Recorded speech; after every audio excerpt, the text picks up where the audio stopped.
what if I told you that a single, kind of unassuming substance toppled entire kingdoms, built massive empires, and completely redrew the map of the world? Well, in this explainer, we're diving into the incredible story of that unseen engine of empire.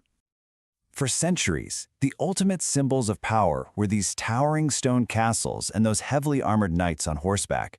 I mean, they were the unshakable foundation of medieval warfare. So what on earth could bring all of that crashing down? A new kind of sword? Some brilliant general? What was it?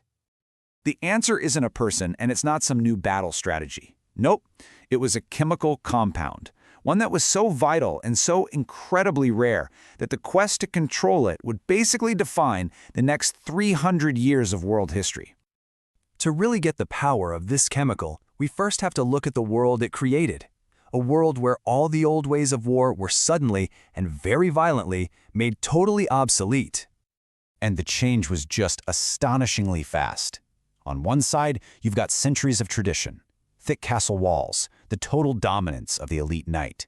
And on the other side, you have the new reality, powerful cannons that could literally shatter those walls, and big formations of infantry with muskets that could stop a cavalry charge dead in its tracks. The age of the knight? It was over.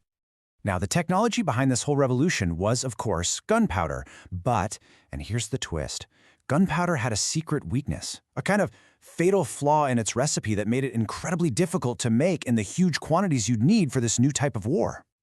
And that weakness, well, that brings us right to the heart of our story. We need to talk about the one secret ingredient that nations would literally kill for. That ingredient is called saltpeter, or potassium nitrate if you want to get technical. Now, you don't need to be a chemist here, you just need to know this one thing. Saltpeter is the oxidant. It's the part of gunpowder that provides the oxygen for the big boom. Without it, you just get a fizzle, not a bang. And just look at the recipe for gunpowder. Yeah, charcoal and sulfur are in there, but they're just a tiny fraction. A full 75%, 3/4 of gunpowder is just saltpeter. It's not an ingredient, it is the ingredient. So, here's the crucial point. You could find charcoal and sulfur pretty much anywhere. But saltpeter? Whoa, that was incredibly rare. And this scarcity created a massive strategic problem for every single aspiring empire in the world. So why was it so rare? Well, because the process for making it was, to be frank, absolutely disgusting and super inefficient. You had to collect huge heaps of waste. We're talking feces, urine, rotting plants, pile it all up, let it decompose for months, sometimes even years, and then go through this long process of leaching and boiling just to get a tiny amount of purified crystals. You couldn't never keep up with the demands of a modern army that way. No way.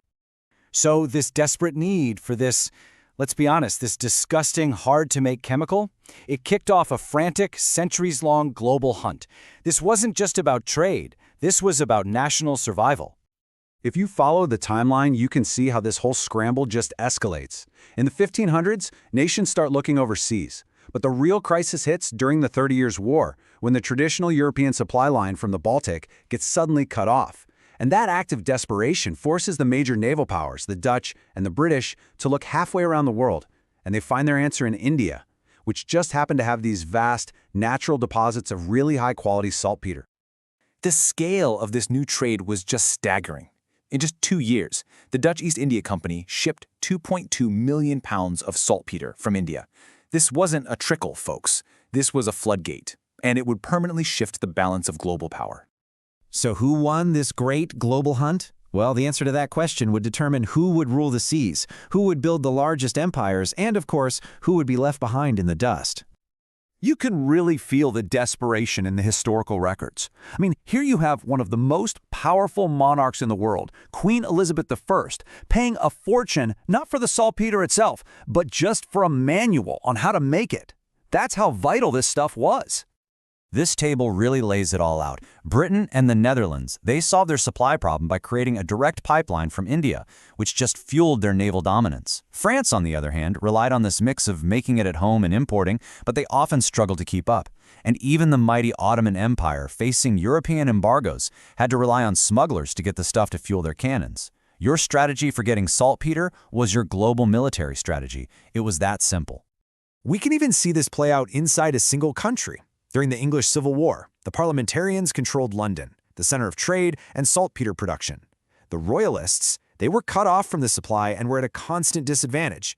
It's a perfect example of how logistics, not just bravery on the battlefield, wins wars.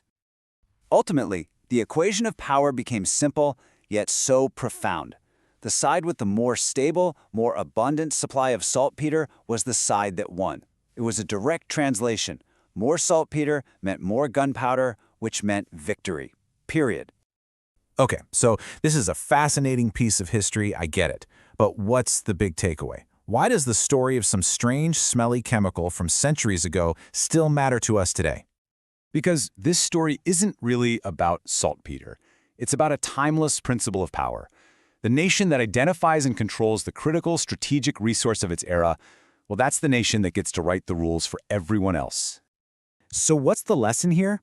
We've learned that a single resource can make centuries of military strategy totally useless. We've seen how the hunt for essential materials can fire up the engines of colonialism, and how a boring old supply chain can actually be a more potent weapon than a whole fleet of ships. It shows us that the British Empire itself was built in no small part on its control of Indian saltpeter. Which leaves us with a final, and I think really crucial question to think about. This whole story played out with saltpeter in the 17th century. It happened all over again with oil in the 20th. So as you look around today, what's the new saltpeter? Is it lithium for all our batteries? Is it silicon for microchips? Or is it something else entirely? Whatever it is, you can bet that nations are scrambling to control it right now, continuing the same timeless story. Thanks for joining me for this explainer.